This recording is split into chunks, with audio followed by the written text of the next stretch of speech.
Now, what do we want to take away? You be the handler. Jump down on offense. Down the, quick. Jump on the ball, 18. All right, you're down the line on offense. Jump here, and you jump over there.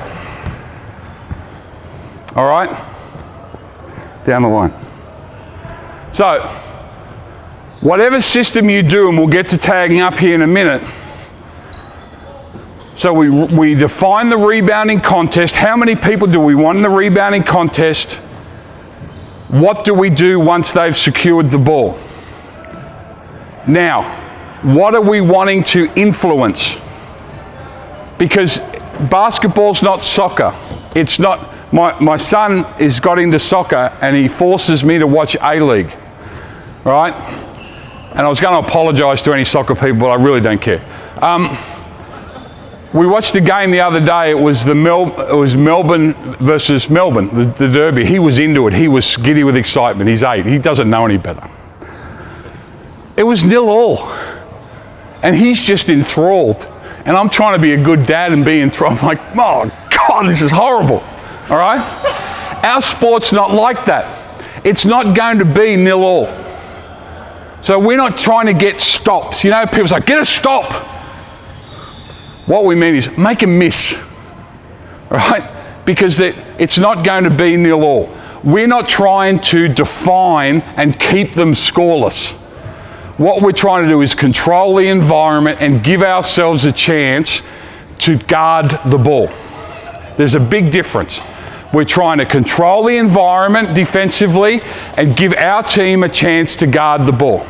First thing, it starts with your ability to contain the ball.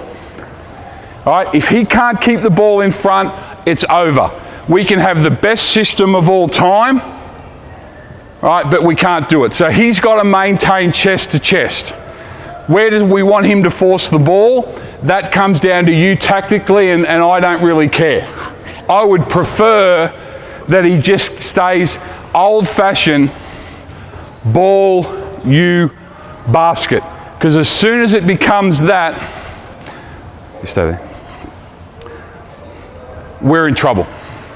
We can have the best system behind the ball, but as soon as it's not ball, defender, basket, we're in rotations and we're screwed. So his job is to stay there. If he can do that, great. The next thing we need is to make sure they can't make a threatening pass straight down the line here. So we need to level off the ball or flatten out the ball. He's doing a great job, ball, you, basket. If anything, we want to shade it to here. And the reason I say shade it and not influence it is you see guards get to here. Go.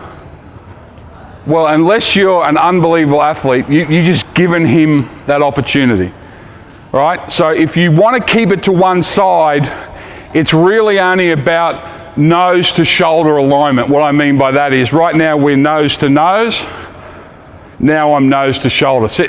Like it's hardly worth the difference.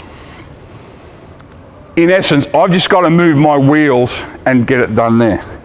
You've got to take it away down the line, because if he can go and throw it there, again, we're in rotation. So just jump out. Old-fashioned, closed stance denial, 1/3 from my man, 2/3 from the ball. Right, with my hand in that. So now, if he's going to make that pass, it has to be over. Remembering I'm an elite fast twitch athlete, so you really would have to throw it high, all right? If he has to throw it high, we're a chance to get there. If I'm here watching the ball, throw that pass. Good luck. So, ball, you basket, nothing down the line, then plug the floor. You're on defense. You guard this spot. You come here, my brother. All right? You run long. You're on offense. There's no way that we can let my young friend from Newcastle here have to guard the ball 85 feet from the basket by himself. Ball's here. So how do we do it? Remember, it's our team guarding the ball. He's got accountability to the ball, but you're taking away the kick ahead, right? You're also in his line of vision, so if he does get past him, you can stunt and then recover to your man, which will give you time to sprint and get there. So we can, remember we spoke about controlling the environment? We can control the environment. Perhaps the most important position on the floor, other than the guy guarding the ball, go back for me, is this guy. And a lot of people call it the plugger, and I think that's what they call it. Is that what you guys call it, Jared? Plugger? Yep. All right, and it's not a bad term, because in essence we're plugging this big gap in the floor here. All right?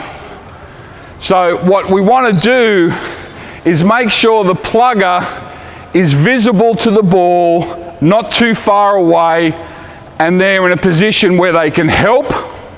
If he comes this way, I can show help, get back, and then I can recover to my man.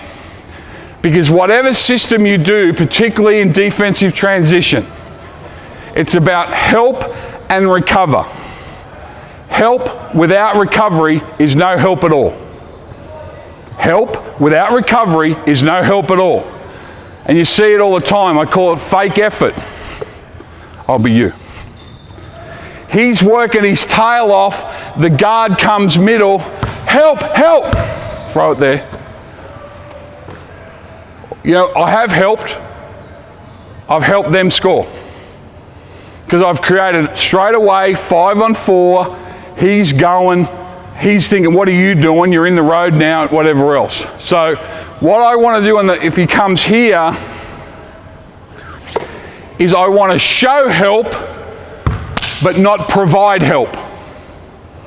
I want to show help but not provide help.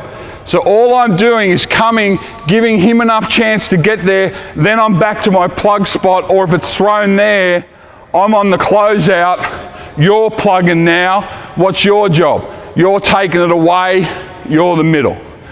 So we've got ball, down the line, plug, and the last thing I tell the kids is flood the middle of the floor.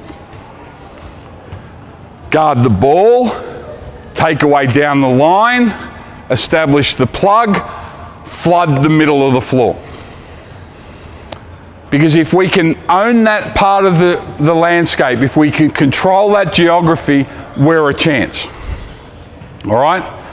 Now, it sounds very simplistic, but it's a little bit more complex than, get back! So I've evolved over 25 years, which is probably a good thing.